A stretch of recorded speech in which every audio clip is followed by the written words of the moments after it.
How to replace the CPU. AMD.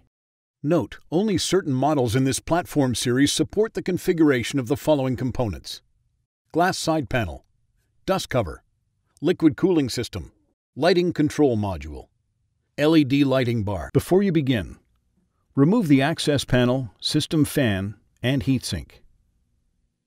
Removal.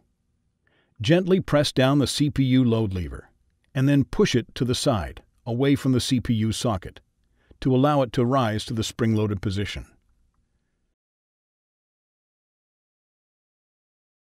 Grasp the edges of the CPU and carefully remove it from its socket.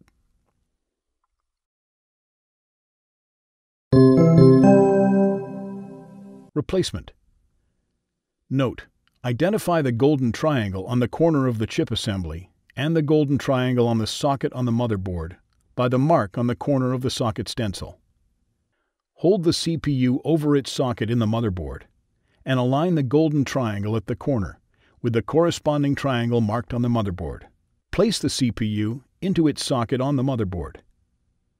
Push the CPU load lever down and then sideways to secure the CPU.